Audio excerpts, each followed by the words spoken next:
Jadi sebelum kita masuk ke Wilkerson-Irwin, kita review sedikit. Ini slide yang terakhir sebetulnya dari materi single machine ya. Kita review sedikit yang sudah Anda pelajari sampai kemarin ya. Nah, yang belum kita bahas sebetulnya adalah ini. Yang terakhir ini Wilkerson-Irwin, kalau Anda lihat bold-nya di sini, ya, jadi targetnya ini adalah meminimumkan mean tardiness. Jadi kalau kita lihat yang lain-lainnya mean tardiness-nya semua di atas 4. Baru kalau kita pakai Wilkerson-Irwin kita bisa dapatkan mean tardiness yang lebih baik, dan nanti kita bisa buktikan bahwa mean tardiness ini adalah mean tardiness yang optimal. Ya, jadi yang lain-lain number of tardy job-nya kalau Wilkerson-Irwin sedikit lebih jelek dari Hodgson. Mean flow time-nya tidak bisa mengalahkan SPT, sudah pasti itu, karena SPT minggu lalu sudah kita bahas, dia pasti akan bisa meminimumkan mean flow time.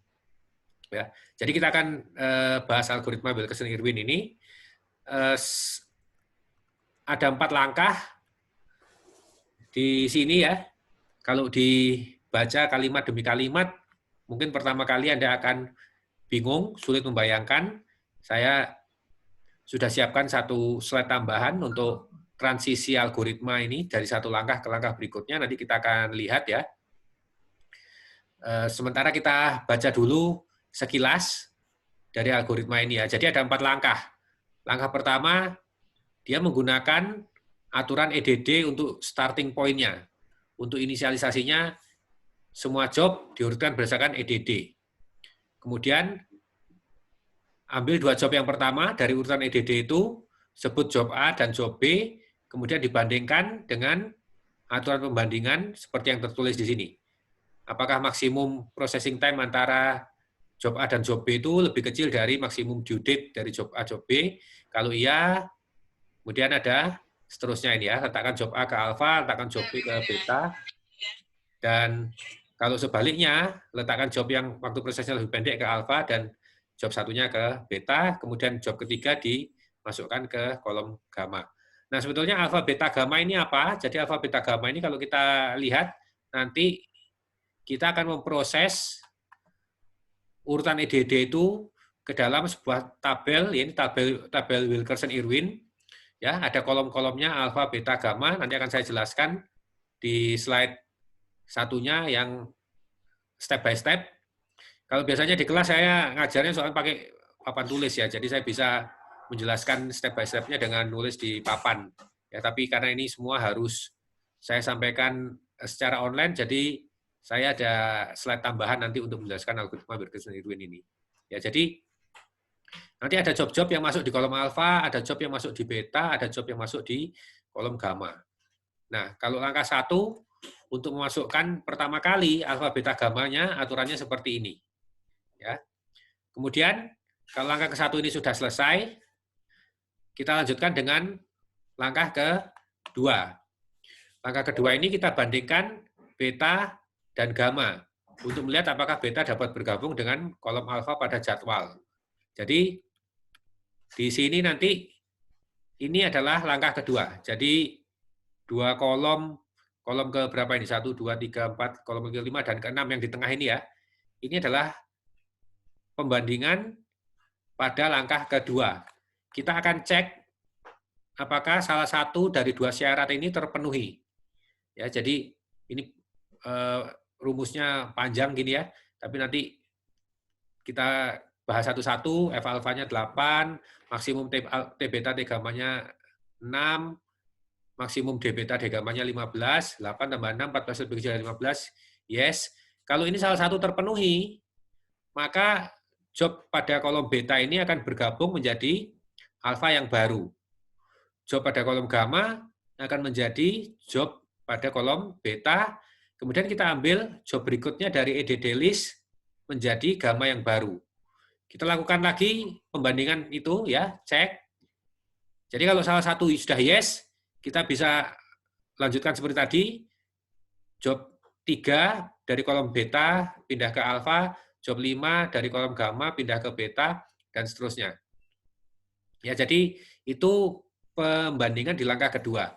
Nanti kalau pembandingannya ini dua-dua sama-sama no, kemudian kita akan menuju ke langkah ketiga. Ya, jadi kita kembali ke langkah kedua, bunyinya Jadi bandingkan beta dan gamma untuk melihat apakah beta dapat bergabung dengan alfa pada jadwal.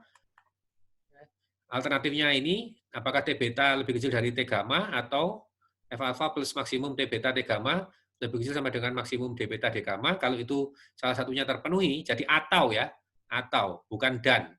Jadi kita cukup tes salah satu. Dan biasanya saya menyarankan Anda tes yang ini aja karena ini lebih gampang kan, lebih pendek. Tinggal lihat T beta berapa, T gamma berapa. Kemudian kalau iya, Anda bisa langsung proses. Tapi kalau ini enggak, Anda kemudian cek syarat yang kedua ini. Ya, kalau ini terpenuhi, job pada kolom beta dipindah ke alfa, job pada kolom gamma dipindah ke kolom beta, job berikutnya dari EDD menjadi gamma yang baru. Ulangi langkah 2 ini seterusnya. Ya, kalau itu pembandingan ini tidak bisa terpenuhi, dua-duanya no, maka Anda lanjut ke langkah ketiga. Oke, pada langkah ketiga, jadi kita melakukan tes pada langkah ketiga ini. Ya. Kalau salah satu yes, kemudian yang kita lakukan, job pada kolom beta, pindah ke alfa, kemudian kita ambil beta dan gamma yang baru. Ya. Oke, jadi sampai sini, ini kira-kira tahapannya seperti itu, ada langkah kedua, langkah ketiga, langkah keempat. Saya akan pindah ke slide berikutnya ya, supaya Anda bisa mengikuti lebih jelas, tapi Anda sambil tetap Anda buka slide yang ini, ya, untuk baca kembali kalimat-kalimat di dalam langkah-langkah ini ya, sampai langkah keempat. Ya. Oke. Ini bisa kelihatan ya, single machine scheduling, minimize mean tardiness. Bisa, Pak. Ya, makasih Wilkerson Irwin. Jadi idenya Wilkerson Irwin itu sebetulnya seperti ini. Ya, pertama langkah 1 kita urutkan dengan EDD list. Kemudian kita gunakan tabel Wilkerson ini sebagai tabel transisi untuk melihat apakah kita bisa menjadwalkan urutan EDD list itu sedemikian sehingga dia masuk di dalam kolom alfa, dan apa yang masuk di kolom alfa ini akan menjadi apa yang disebut schedule list. Jadi jadwal akhirnya nanti ini. Jadwal akhirnya nanti adalah apa yang ada di kolom alfa. Jadi idenya itu ya. Jadi kita pertama perlu punya EDD list, kita perlu punya tabelnya, dan kita catat nanti di schedule list 3 item ini kita akan proses secara iteratif gitu ya. Step by step mengikuti langkah 1 sampai langkah keempat tadi. Jadi pertama kita masuk ke langkah ke-1 ya. Langkah ke-1 tabelnya masih kosong. Kita urutkan job berdasarkan urutan EDD. Ya, ini langkah ke-1. Kemudian kita cek, ambil. Jadi karena di depan ini adalah job 2 dan job 1, jadi kita ambil job 2 sebagai job A dan job 1 sebagai job B. Ya. Jadi job 2 sebagai job A, job 1 sebagai job B. Anda lihat datanya ya. TA atau berarti T2, waktu prosesnya job 2 8, due date-nya job 2 10. Waktu prosesnya job 1 5, due date-nya 15. Kemudian kita tes. Kalimatnya di langkah ke-1. Apakah maksimum TATB, jadi mana yang maksimum dari ini, 8 ya, apakah lebih kecil sama dengan maksimum DADB? Jadi apakah lebih kecil dari maksimumnya ini 15? Kalau iya, maka yang kita masukkan sebagai alfa adalah TA, ya, waktunya 8. Kita masukkan sebagai beta adalah TB, waktunya 5. Ya, jadi kita masukkan job 2 ke kolom alfa dan job 1 ke kolom beta. Kemudian kita ambil job ketiga dari EDD list sebagai sebagai job di kolom gamma. Nah, ini 3 job yang sudah kita masukkan transisi sementara di tabel Wilkerson Irwin, kita coret dari EDD list. Ya. Sekarang kita bandingkan job pada kolom beta dengan job pada kolom gamma dengan pembandingan pada langkah kedua. Ya.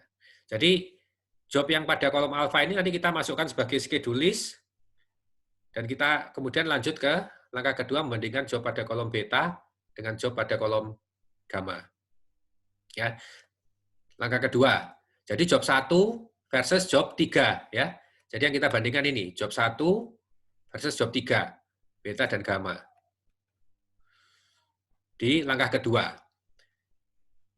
Jadi T betanya adalah T1, waktunya 5, D beta D1, waktunya 15, kemudian T gammanya T3, waktunya 6, D gammanya D3, waktunya 15 ya due date-nya. Kita cek apakah T1 lebih kecil dari T3. Ya. Jadi T beta lebih kecil dari T gamma, 5 lebih kecil dari 6, yes. Sebetulnya kalau mau cepat, ya nanti kalau ujian, kalau mau cepat, begitu Anda sudah dapat yang pembandingan yang pertama ini yes, maka Anda bisa lanjut. Ya, tapi kalau ini no, Anda harus cek satunya. Jadi ini atau. Ya, jadi syarat satunya Anda harus cek. F alpha ini adalah waktu proses dari semua job yang ada di alpha. Karena yang ada di alpha hanya job 2, maka F alpha adalah waktu proses dari job 2. Ya, yaitu berapa waktu prosesnya job 2? Waktu prosesnya job 2, 8. Ya kan? Ya, jadi 8 ditambah maksimum T beta T gamma. Ya, maksimum T beta T gamma ini 6. Apakah lebih kecil sama dengan maksimum due date-nya? Jadi 8 tambah 6, 14 lebih kecil sama dengan 15. Jadi ini jawabannya dua-duanya yes. Ya, kalau salah satu yes saja kita bisa proses, apalagi kalau kedua-duanya yes, ya. Jadi kita masukkan dulu di sini pembandingannya. Nah, kalau salah satu dari pembandingan ini yes, maka job pada kolom beta pindah menjadi alpha, job pada kolom gamma pindah menjadi beta, kemudian kita akan ambil job pada kolom EDD list ya, pada EDD list menjadi gamma yang baru. Jadi prosesnya seperti ini ya, pindah, ini pindah, gamma pindah ke beta, kemudian job 5 kita masukkan ke kolom gamma. Ya. Setelah ini apa? Setelah ini berarti kita jadwalkan job 1 ke schedule list. Ya. Jadi job 1 masuk menjadi terjadwal. Jadi prosesnya sebetulnya begini terus. Seandainya ini selalu ada salah satu yang yes, maka dia akan pindah terus, job 5 pindah ke beta, job 4 diambil sebagai gamma yang baru. Kalau dites nanti salah satu yes atau kedua-duanya yes, pindah lagi seperti itu. Kalau ini yes terus kita nggak pernah ke langkah ketiga, maka urutan kita nanti akan sama dengan EDD list persis. Tapi nanti kejadiannya belum tentu seperti itu. Jadi kalau ada yang no, maka kita akan menuju ke langkah ketiga. Ya, oke, ini kita break dulu 5 menit.